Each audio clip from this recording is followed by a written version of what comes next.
Income एक ऐसी चीज जिस पर सब नजरें टिकाए होते हैं, चाहे वो सरकार हो टैक्स लेने के लिए या रिश्तेदार हो जो सैलरी पूछकर अपनी फेक कंसर्न दिखाने आ जाए। तो यार या तो तुम इतने सारे चैप्टर्स कर लो या इसे मेरे स्टाइल में यूनिट वाइज पढ़ लो। बस अपने दिमाग में ये बात घुसेड़ लो कि तुम्हें 5 टॉपिक्स पढ़ने हैं और पूरे नेशन की इनकम मतलब नेशनल इनकम समाप्त हो जाएगी। जैसे दुनिया गोल है वैसे ही इकोनॉमी भी एक साइकिल में चलती है। पैसे आते हैं, घूमते हैं और फिर वापिस आ जाते हैं। इसी प्रोसेस को हम सर्कुलर फ्लो ऑफ इनकम कहते हैं। आसान शब्दों में ये एक लगातार चलने वाली साइकिल है जिसमें इनकम प्रोडक्शन के टाइम बनती है, फिर फैक्टर्स ऑफ प्रोडक्शन यानी काम करने वाले लोगों और रिसोर्सेज के बीच बांट दी जाती है और आखिर में हाउस होल्ड्स यानी हम जैसे आम लोग उस इनकम को गुड्स और सर्विसेज खरीदने में खर्च कर देते हैं। ये साइकिल कभी नहीं रुकती और अगर रुक गई तो समझ लो पूरी इकोनॉमी ठप हो जाएगी भाई। इसीलिए मैक्रो इकोनॉमिक्स में ये एक बेसिक बिल्डिंग ब्लॉक माना जाता है। तो आओ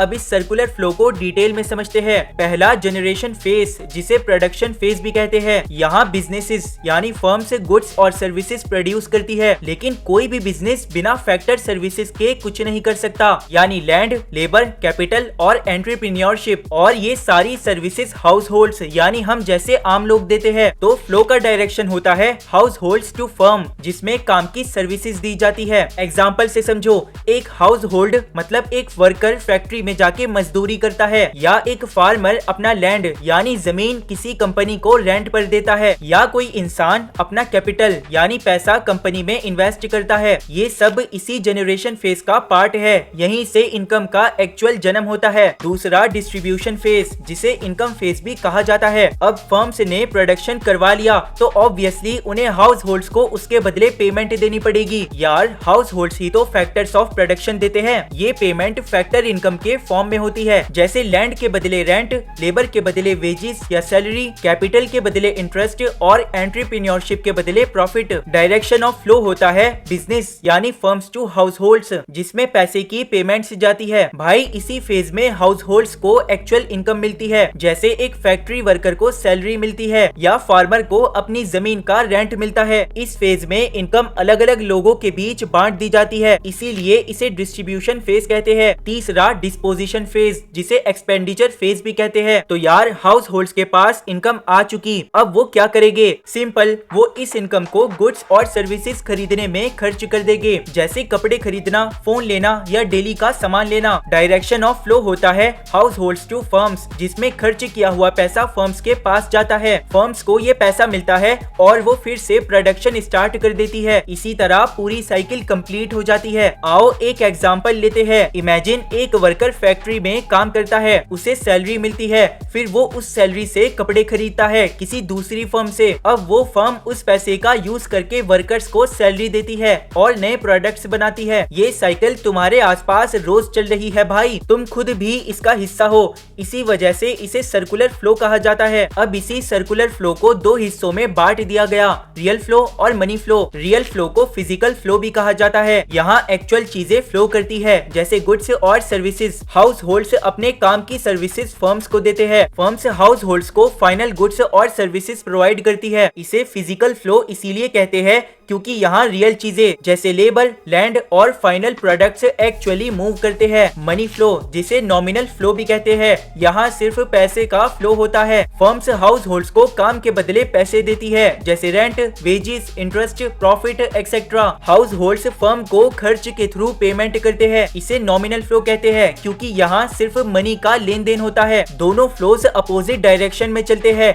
लेकिन एक दूसरे पर कम्प्लीटली डिपेंडेंट होते हैं, एक के बिना दूसरा एग्जिस्ट ही नहीं कर सकता। और हाँ, एग्जाम में ये डिफरेंस काफी फ्रीक्वेंटली पूछा जाता है तो इसे क्लियर रखना। अब आते हैं एक लप्पू से कॉन्सेप्ट पर, स्टॉक और फ्लो। स्टॉक वेरिएबल जिसे एक पर्टिकुलर पॉइंट ऑफ टाइम पर मेजर किया जाता है, बिल्कुल एक पिक्चर क्लिक करने की तरह। जैसे आज सुबह 9 बजे मेरे बैंक अकाउंट में कितना पैसा है, ये स्टॉक है। इसमें टाइम का कोई रोल नहीं होता, बस एक स्पेसिफिक मोमेंट की वैल्यू होती है। फ्लो वेरिएबल जिसे एक पीरियड ऑफ टाइम जैसे एक महीना या एक साल के दौरान मेजर किया जाता है, बिल्कुल एक वीडियो की तरह जो टाइम के साथ चलती है। जैसे पूरे साल में तुम्हारे पापा ने कितने पैसे कमाए ये फ्लो है, इसमें हमेशा टाइम का एलिमेंट होता है। आओ थोड़ा और डिटेल में जाने। सबसे पहला डिफरेंस है मीनिंग का। स्टॉक का मतलब होता है किसी एक पर्टिकुलर पॉइंट ऑफ टाइम की वैल्यू, जबकि फ्लो का मतलब होता है किसी पीरियड ऑफ टाइम के दौरान की वैल्यू। दूसरा डिफरेंस है टाइम का।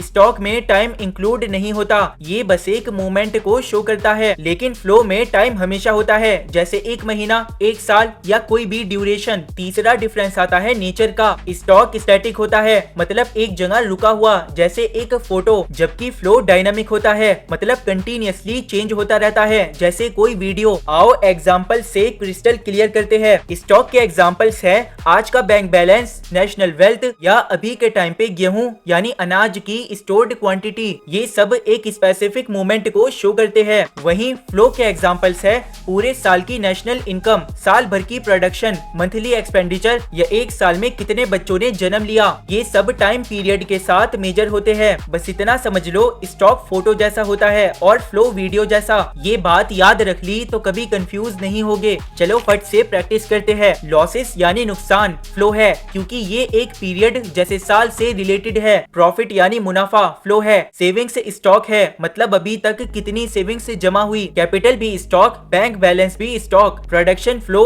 वेल्थ स्टॉक एंड जीडीपी भी फ्लो। अब बात करते हैं major sectors of the economy की। इसमें जनरली 4 मेजर सेक्टर्स होते हैं। पहला हाउस होल्ड सेक्टर, ये काम की सर्विसेज देते हैं और गुड्स एंड सर्विसेज खरीदते हैं। दूसरा फर्म्स यानी प्रोड्यूसर सेक्टर, ये चीजें बनाने का काम करती है। थर्ड गवर्नमेंट सेक्टर, ये टैक्स लेती है, लोगों की मदद करती है और पब्लिक को सर्विसेज देती है। Last rest of the world, मतलब फॉरेन सेक्टर यानी बाकी देश। इसमें एक्सपोर्ट, इंपोर्ट, फॉरेन इन्वेस्टमेंट जैसे काम आते हैं। लेकिन सीबीएसई सिलेबस में हम मेनली 2 सेक्टर मॉडल पढ़ते हैं, जिसमें सिर्फ हाउस होल्ड्स और फर्म्स को इंक्लूड किया जाता है। गवर्नमेंट और फॉरेन सेक्टर को यहाँ इग्नोर कर दिया गया, यानी एज्यूम करते हैं कि वो एग्जिस्ट ही नहीं करते, ताकि इकोनॉमी को सिंपल फॉर्म में समझा जा सके। नाउ 2 सेक्टर मॉडल के इम्पोर्टेंट एजम्पशंस, सिर्फ हाउस होल्ड्स और फर्म्स ही एग्जिस्ट करते हैं। हाउस होल्ड्स अपनी पूरी इनकम खर्च कर देते हैं, कोई सेविंग नहीं होती। फर्म्स जो भी प्रोड्यूस करती है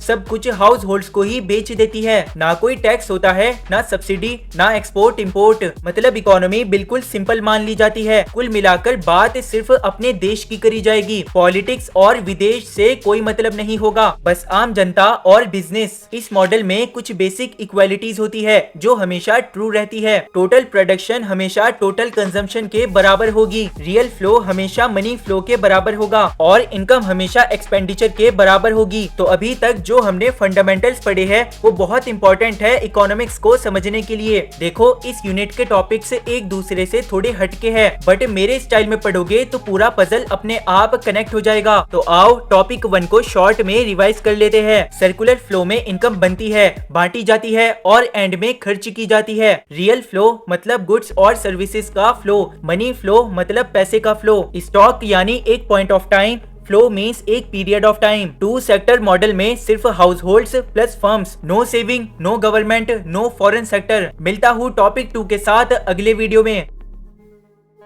प्यार मोहब्बत में होता है घाटा। सलाम, नमस्ते, बाय बाय, टाटा।